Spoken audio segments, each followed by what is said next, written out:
الحمد لله الصلاة والسلام على رسول الله وخاتم النبيين أما بعد فقد قال الله سبحانه وتعالى في محكمه تنزيل أعوذ بالله من الشيطان الرجيم بفضل بسم الله الرحمن الرحيم ومن يرغب عن ملة إبراهيم إلا من سفه نفسه وَلَقَدِ اسْتَفَيْنَاهُ فِي الدُّنْيَا وَإِنَّهُ فِي الْآخِرَةِ لَمِنَ الصَّالِحِينَ صدق الله المولانا العلي العظيم قال نبينا محمد صلى الله عليه وسلم إن أول الخلائق يكسى يوم القيامة إبراهيم عليه الصلاة والسلام எல்லா புகழும் புகழ்ச்சியும் நம்மை முஃமின்களாக படைத்த அல்லாஹுவுக்கு உரித்தாகட்டுமாக.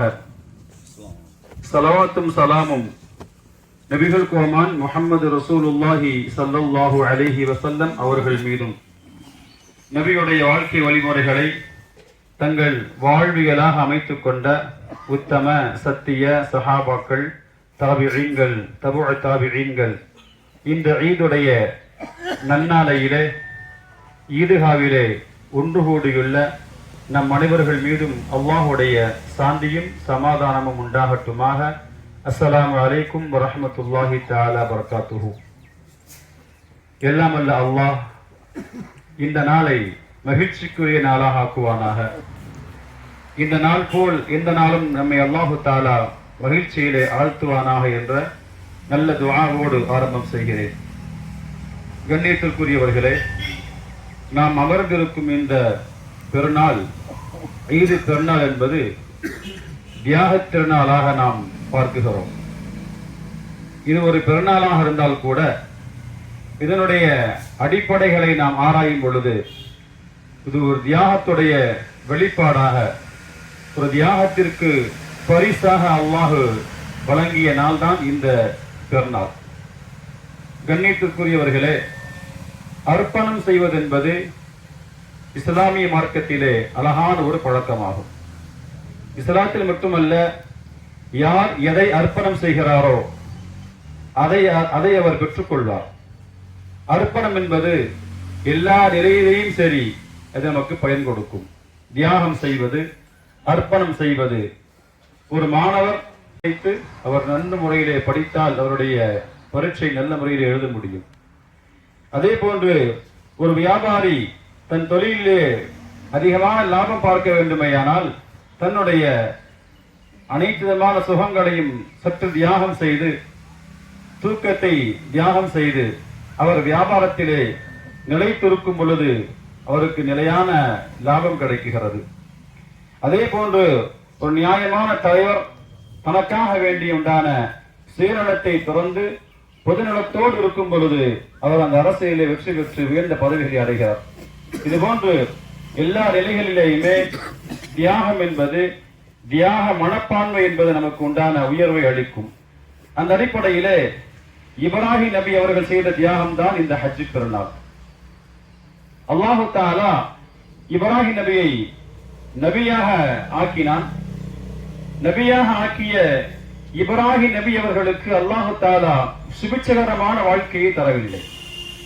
நபியுடைய வாழ்க்கை முழுவதும் பார்த்தமையானால் அது சிறு குழந்தை முதல் வயோதிகம் வரைக்கும் உண்டான அனைத்து நிகழ்வுகளும் மிகப்பெரிய சோதனை, மிகப்பெரிய சோதனை.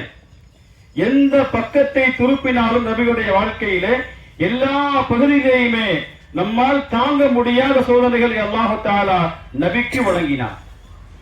நபிகள் நாயகம் ஸல்லல்லாஹு அலைஹி வஸல்லம் அவர்கள் சொன்னார்கள், இப்ராஹிம் நபியுடைய தியாகமாகிறது மிக மகத்துவத்திற்குரிய தியாகம்.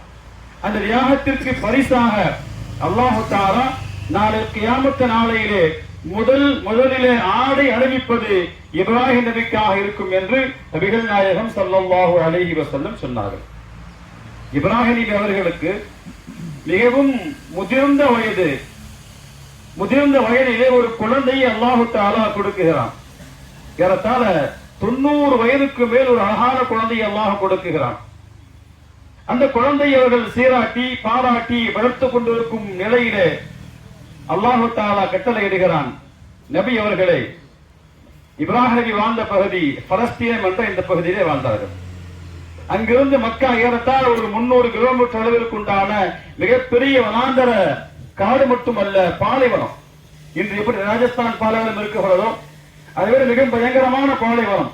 எங்கு திரும்பி பார்க்கிலும் எந்த வீடுகளும் இல்லை, எந்த நகரங்களும் இல்லை. இன்று மிகப்பெரிய பிரமாண்டமான நகரமாக மாறிவிட்டது. இப்ராஹிம் நபியுடைய காலத்திலே மிகப்பெரிய பாலைவனம். அல்லாஹ் தஆலா இப்ராஹிம் நபிக்கு கட்டளை இடுகிறான், நீங்கள் உங்கள் அருமை மகனான இஸ்மாயில் நபியையும் நபியுடைய தாயாரான உங்கள் மனைவியான ஹாஜரா அம்மையார் அவர்களையும் நீங்கள் கொண்டு போய் அந்த பாலைவனத்துல விட்டுட்டு திரும்பி வந்துருங்க. அல்லாஹ் சொன்ன கட்டளை, அல்லாஹ் சொன்ன கட்டளை. நபி அவங்க எதுவுமே யோசிக்கல, அல்லாஹ்கிட்ட ஏன் உடனும்னு கேட்கல, இதற்காக செய்யணும்னு அல்லாஹ் தஆலா அவங்கள்ட்ட அல்லாஹ்ட்ட அவங்க கேட்கல. சொன்ன உடனேயே மனைவிட்ட காரணமும் சொல்லல, வாங்கன்னு கூப்பிடுறாங்க. மனைவியும் அவங்க செய்யல, எங்க போறீங்கன்னு கேட்கவும் இல்லை. மனைவி அழைத்துக் கொண்டு அந்த வனாந்தரத்திலே கடந்து போறாங்க. மிகப்பெரிய பாலைவனம், புயல் காற்று வீசக்கூடிய பாலைவனம். அங்க நேர கொண்டு போறாங்க. கொண்டு செல்ல செல்ல செல்ல செல்ல அங்க ஒரு இடம் வருகிறது. அங்க அவங்களை விட்டுட்டு ஒரு சிறிய பையில சில பேரிச்சம்பழங்கள் இருக்குது, அதை கையில கொடுத்துட்டு கொஞ்சம் தண்ணீர் இருக்கிறது, அதையும் கொடுத்துட்டு ஒண்ணுமே சொல்லாம திரும்பி வர்றான். எதுவுமே சொல்லல. அப்ப கேட்க, எங்க போறீங்க கேக்குறான். இல்ல, அல்லாஹ் தஆலா இங்க விட சொன்னா விட்டுட்டு நான் போறேன். உடனே ஹாஜரா அம்மையார், அல்லாஹு அமரக ஹாதா, அல்லாஹ் தான் இவ்வாறு செய்யுமாறு ஏவினானான்னு கேட்கிறான். அதுக்கு நபி அவங்க, ஆமா அல்லாஹ் தான் உங்களை விட சொன்னான். அப்ப அவங்க சொல்றாங்க, நீங்கள் தைரியமாக நீங்கள் திரும்பி போகலாம், நீங்க தைரியமாக நீங்கள் திரும்பி போகலாம், எங்களை அல்லாஹ் பார்த்துக் கொள்வார். யோசித்து பாருங்கள், அந்த நிமிடத்தை யோசித்து பாருங்கள். மற்ற மனைவிகளாக இருந்தால் ஒரு காட்டுல கொண்டு போய் விட்டுட்டு வர்றீங்க, ஒரு பச்சிலம் குழந்தை கையில இருக்குகிறது, இங்க இருந்து 300 கிலோமீட்டர் அளவிற்கு கடைகள் அல்ல, உயிர் வாழக்கூடிய எந்த தடையுமே கிடையாது. கூப்பிட்டா கூட கூப்பிட்ட குரலுக்கு பதில் தர்றதுக்கு யாரும் இல்லை. பக்கத்துல ஒரு ஆறு ஓடனா கூட தண்ணி இல்லைங்களா, ஆறும் இல்லை. மிகப்பெரிய பாலைவனம். அங்க விட்டுட்டு போறீங்களே, உங்களுக்கு என்ன ஆச்சு? என்ன விட்டுட்டு போறீங்க பரவாயில்ல, இந்த குழந்தை பச்சிலம் குழந்தை அழுகுமே, அதுக்கு என்ன செய்யறதுன்னு கேட்கல. அல்லாஹு செய்ய சொன்னானா, அல்லாஹு அமரக ஹாதா, அல்லாஹ் தஆலா ஏவினானா என்று கேட்டாங்க. அல்லாஹ் தஆலா ஏவினா. அப்ப அல்லாஹ் எங்களுக்கு போதுமானவன் என்று ஹாஜரா அம்மையா சொல்கிறார்கள் என்றால் அந்த ஈமானை நினைத்து பாருங்கள், ஈமானை நினைத்து பாருங்கள். எந்த அளவுக்கு அல்லாஹ் சொன்னால் அது நமக்கு கிடைக்கும், அல்லாஹ் பாதுகாப்பான் என்று முடிவு செய்து அங்கு தங்கினார்கள். இன்று லட்சக்கணக்கான மக்கள் அங்கே போறாங்க. வீரே உருவாகாத பகுதி, பாலைவன பகுதி. ஒரு விதையை போட்டால் அது முளைக்காது, காய்ந்து சருகாமாக மாறக்கூடிய அந்த பகுதியிலே இன்று பார்த்தால் எங்கு பார்த்தாலும் சோலைகள் மாறி இருக்கிறது. மிகப்பெரிய மால்கள், மிகப்பெரிய கடைகள், மிகப்பெரிய அந்தஸ்துண்டான பகுதிகள் உருவாகிறது. லட்சக்கணக்கான மக்கள், ஒவ்வொரு ஆண்டும் கோடிக்கணக்கான மக்கள் அந்த கஅபத்துல்லாஹ்வை நாடி தினம் தினம் தினம் போவதை தங்கள் லட்சியமாக கொண்டிருக்கிறார்கள் என்றால் அந்த தாயுடைய தர்மம், தாயுடைய தியாகம், அல்லாஹுடைய தியாகம். நபியும் விட்டுட்டு வர்றாங்க, விட்டுட்டு கிளம்பி வர்றாங்க. அது ஒரு மலை மீது ஏறி இறங்கும் பொழுது கடைசியாக தன் மனைவியையும் அன்பும் பாசமும் வளர்க்கப்பட்ட இஸ்மாயில் நபியையும் பார்த்து பிரிய மனதிலே கனம் இருந்தால் கூட அல்லாஹ் சொன்ன காரியத்தை நாம் செய்துவிட்டோம் என்ற திருப்தியோடு கிளம்புறான். மிகப்பெரிய வருத்தம் தான், மிகப்பெரிய அழுத்தம் தான், உள்ளத்திலே மிகப்பெரிய ஒரு யோசனை தான். ஆனால் அதையெல்லாம் தூக்கி சாப்பிடக்கூடிய அளவிற்கு அல்லாஹ் சொன்ன காரியத்தை நான் செய்து விட்டேன் அல்ஹம்துலில்லாஹ் என்ற தன்மையோடு போகிறப்ப இது கைகளை ஏந்தி துஆ செய்யறாங்க. யா அல்லாஹ், யா அல்லாஹ், இந்த பகுதியை நீ மிகப்பெரிய சோலையாக நீ ஆக்கு, மக்கள் மத்தியிலே இந்த பகுதியின் மீது அன்பை நீ போட செய்து துஆ செய்யறாங்க. அதனுடைய பலனால் தான் இந்த கஅபத்துல்லாஹ்விலே எல்லா பழங்களும் எல்லா சீசன்லயும் கிடைக்கும். எல்லா பழங்களும் எல்லா காய்கறிகளும் எதெல்லாம் என்ன சீசன்ல கிடைக்காதோ அந்த பொருள்கள் எல்லாம் நமக்கு கிடைக்கும் அளவிற்கு அல்லாஹ் மாற்றினார். யார் அல்லாஹ்விற்காக இப்படி தியாகத்தை செய்ய முன் வர்றாங்களோ அவர்களுக்கு அல்லாஹ் தஆலாவே போதுமானவர். ஹாரூன் ரஷீத் என்ற மன்னர், அந்த மன்னருடைய மனைவி சுபைதா அம்மார் மிகப்பெரிய மார்க்கெட்டிற்காக பல தியாகங்கள் செய்தவர்கள். அவங்க எந்த அளவுக்கு அப்படின்னா ஒரு முறை அவங்க வஃபாத்தாக ஆயிடுறாங்க. வஃபாத்தாக ஆன பின்னாடி அந்த அம்மையாரை ஒரு சகோதரி, அவருடைய சகோதரி கனவுல பாக்குறாங்க. கனவுல பாக்குறப்ப அவங்க சொன்னாங்க, அல்லாஹ் எனக்கு சொர்க்கத்தை கொடுத்துட்டான் அப்படின்னு அவங்க கனவுல வந்து ஜுபைதா அம்மா சொல்றாங்க. அப்ப அந்த தோழி அவங்க சகோதரி சொல்றாங்க, எப்படி தராம இருப்பான், நீங்க மிகப்பெரிய அரசி, நீங்க தாயிஃப்ல இருந்து அரஃபா வரைக்கும் உண்டான பகுதிகளுக்கு மிகப்பெரிய ஓடைகளை அமைத்து அரஃபாவில் வரக்கூடிய ஹாஜிகளுக்காக நீங்க தண்ணீரை கொடுத்திருக்கிறீங்க. இன்றும் போனா கூட மீனா பகுதிகளில் அந்த ஜுபைதா அம்மா உருவாக்கிய அந்த ஓடையின் பகுதிகளை பார்ப்போம். தண்ணீர் பஞ்சம். அந்த பகுதிகளிலே தாயிஃப் என்ற பகுதி தான் நீர் ஊற்று உண்டான பகுதி. அங்கிருந்து ஏறத்தாழ 150 கிலோமீட்டர் அளவுக்கு உண்டான பகுதிகள் ஓடை மாதிரி அமைத்து அதே சுத்த செங்கற்களை வைத்து தண்ணீரை கொண்டு வந்து எங்க விட்டுருக்காங்க. ஜுபைதா அம்மா வந்து ஹாஜிகளுக்காக விட்டுருக்குறாங்க. அப்ப இந்த தோழி சொல்றாங்க, இந்த சகோதரி சொல்றாங்க, உங்களுக்கு எப்படி அல்லாஹ் பாவத்தை மன்னிச்சு எப்படி சொர்க்கத்தை தராம இருப்பான், நீங்க செய்த இந்த ஒரு காரியம் மிகப்பெரிய காரியம் அல்லவா என்று கேட்கும் பொழுது அப்ப ஜுபைதா அம்மா சொன்னாங்க, இல்லை, இதற்காக அல்லாஹ் எனக்கு இவ்வளவு பெரிய கூலியை தரவில்லை. நான் சிறு குழந்தையாக இருந்தேன். சிறு குழந்தையாக இருக்கும் பொழுது பாங்கு சொல்லப்பட்டது. என்னோடு சேர்ந்த சிறுமிகள் எல்லாம் விளையாண்டு கொண்டுட்டு இருந்தாங்க.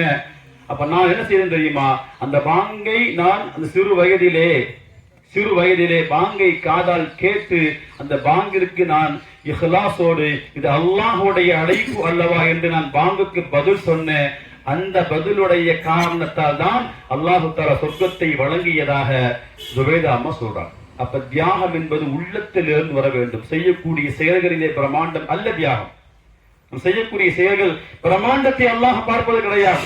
இன்னல்லாஹ் யன்துரு இலா குலூபிக்கும் வலா யன்துரு இலா சுவரிக்கும். அல்லாஹ் உங்க வடிவங்களை பார்ப்பது கிடையாது, அல்லாஹ் உங்க உள்ளங்களை அல்லாஹ் பார்க்கிறான். செய்யக்கூடிய காரியங்கள் மிகச்சிறிய காரியமாக இருந்தாலும் சரி, அல்லாஹ்விற்காக செய்தால் பரிபூர்ணமான நன்மைகளை அல்லாஹ் தஆலா கொடுப்பான். எவ்வளவு பெரிய பிரமாண்டமாக இருந்தாலும் சரி, எவ்வளவு பெரிய விஷயமாக இருந்தாலும் சரி, கோடிக்கணக்கான மக்களுக்கு நீங்கள் அள்ளி அள்ளி கொடுத்தாலும் கூட அதில் இஹ்லாஸ் இல்லை என்றால், அதில் அல்லாஹ்விற்காக இல்லை என்றால் அவை அனைத்தும் வீணாக போகுமே தவிர மறுமையில எந்த பயனும் கிடையாது. கண்ணியத்திற்குரியவர்களே, உலகத்திலே வாழக்கூடிய ஒவ்வொருவருமே தியாகம் செய்யாமல் கிடையாது. நாம் தியாகம் செய்து கொண்டேதான் இருக்கிறோம். ஆனால் நாம் அல்லாஹ்வுக்கு செய்யக்கூடிய தியாகம் தான் குறையும். எல்லா தியாகம் செய்கிறோம். மனைவிக்காக ஒரு தியாகம், குழந்தைக்காக ஒரு தியாகம், குழந்தைகள் பெற்றோருக்காக தியாகம், எத்தனை தியாகங்கள் பார்த்துக் கொண்டிருக்கிறோம். இந்த தியாகங்கள் எல்லாம் உலகத்தோடு இருக்கும். ஒரு நேரத்திலே நீங்கள் யாருக்காக நீங்கள் தியாகம் செய்கிறீர்களோ அவர்கள் கூட உங்களுக்கு துரோகம் செய்யலாம். உலக நடைமுறைகளை பார்த்துக் கொண்டிருக்கிறோம். யாருக்காக வேண்டி வாழ்க்கை வாழ்கிறோமோ, யாருக்காக எல்லாம் செய்கிறோமோ, யாருக்காக கஷ்டப்பட்டு தன் வாழ்க்கையை எல்லாம் அழித்து வாழ்ந்து கொண்டிருக்கிறோமோ அவர்கள் கூட உங்களுக்கு துரோகம் செய்யலாம். ஆனால் அல்லாஹ் உங்களுக்கு துரோகம் செய்ய மாட்டான்.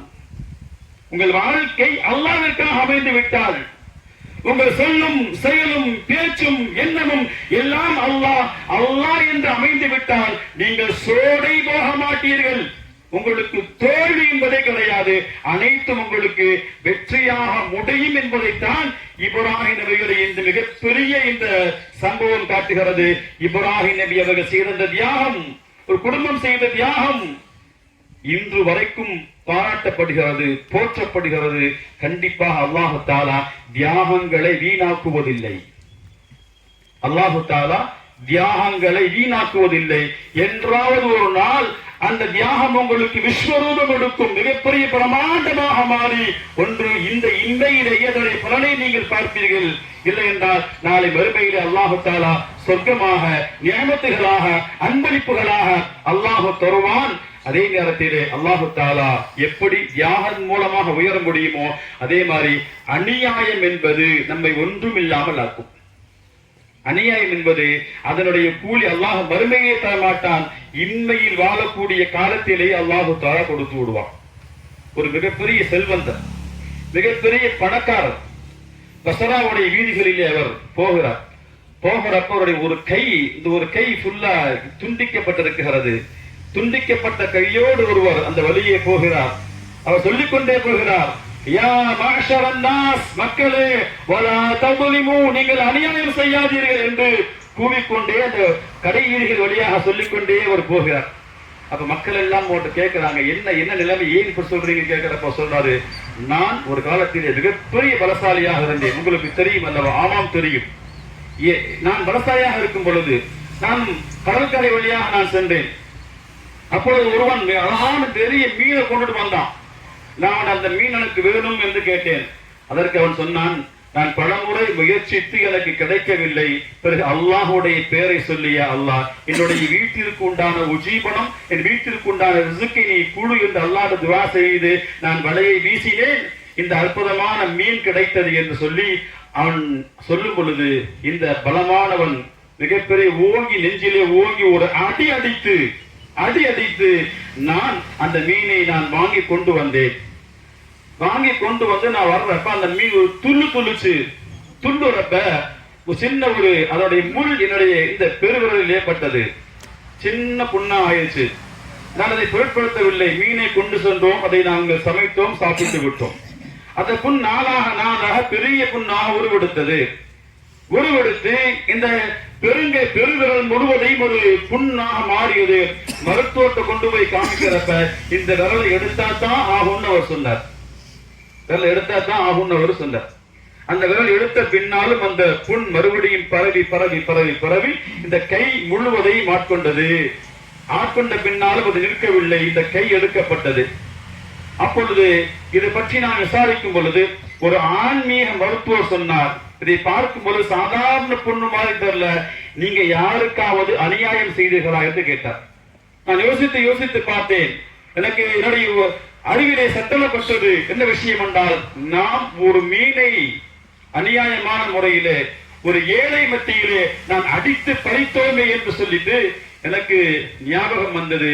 நான் அப்ப அவர் சொன்னாரு, நீங்க யார்கிட்ட மீனை பறிச்சீங்களோ அவர்கிட்ட போய் நீங்க இந்த இதுக்காக துஆ செய்ய சொல்லுங்கன்னு அவர் சொன்னாரு. அந்த ஆன்மீக மருத்துவர் நேரம் தேடி பல பகுதிகளாக, காடுகளாக, மேடுகளாக அலைந்து கொண்டே இருந்தேன்.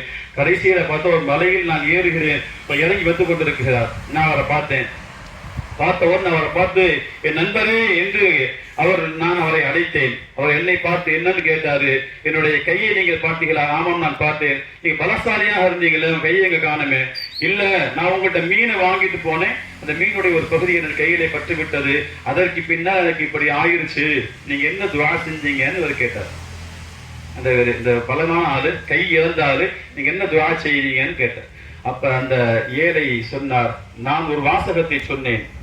அந்த வாசகத்தை அல்லாஹு தஆலா கபூலாக்கி விட்டான் போல் தெரிகிறது. என்ன தெரியுமா? அல்லாஹும்ம, இறைவா, அரிஹி, யா அல்லாஹ், இந்த நபர் அவருடைய பலத்தை நான் பலவீனமாக இருப்பதால் என் மேல் அவர் காட்டிட்டார். யா அல்லாஹ், இறைவா, நான் பலவீனமான ஆள், ஆனால் பலமா இருக்கிறாரு. நீ கொடுத்த அந்த பலத்தால் என்ற உள்ள பலகீனத்தை பயன்படுத்தி என்றால் பறிச்சிட்டார். யா அல்லாஹ், யா அல்லாஹ், நீ அவனை விட பலமானால் உன்னுடைய பலத்தை நீ அவரிடத்திலே காட்டி நான் பார்க்கிறோம் என்று துஆ செய்யல. அது என்னோட பலவீனமா பலமான நினைச்சிட்டு இருக்கிறார். என்னை அநியாயம் செய்து விட்டார். யா அல்லாஹ், அவர் மீது உன் பலத்தை காட்டு, நீ அனைத்து பலமானவன் என்று காத்து துஆ செய்த அல்லாஹ் தஆலா அந்த மீனை வைத்து உன் கையை இப்படி ஆக்கிட்டான்னு சொல்லிட்டு அவர் சொல்லாரு.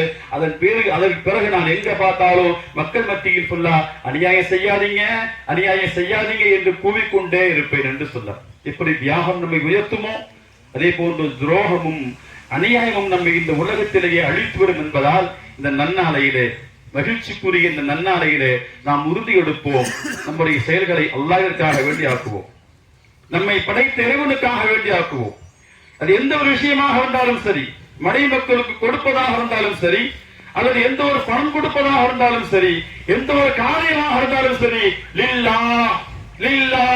அல்லாஹ்வுக்காக செய்தோமையானால் இந்த உலகமும் இந்த காட்சியும் எல்லாம் அலங்காரமானவர்கள் தான். ஒரு காலத்திலே மண்ணோடு மண்ணாக போகக்கூடியதுதான் நாளை மறுமை நிரந்தரமானது, மறுக்க முடியாதது. நிரந்தரம், சொர்க்கம் என்பது நிரந்தரமானது. நம்முடைய எல்லா காரியங்களும் மறுமைக்காக வேண்டி அல்லாஹ்விற்காக இருந்துவிட்டால் இந்த உலக வாழ்க்கை சுபிட்சகரமான வாழ்க்கையாக இருக்கும்.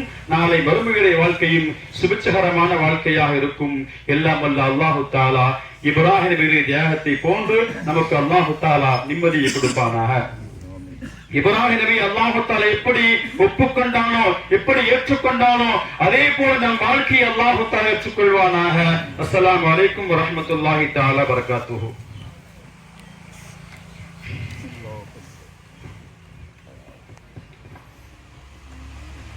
அல்லாஹு அக்பர், அல்லாஹு அக்பர், லா இலாஹ இல்லல்லாஹு, அல்லாஹு அக்பர், அல்லாஹு அக்பர், வலில்லாஹில் ஹம்து. அல்லாஹ்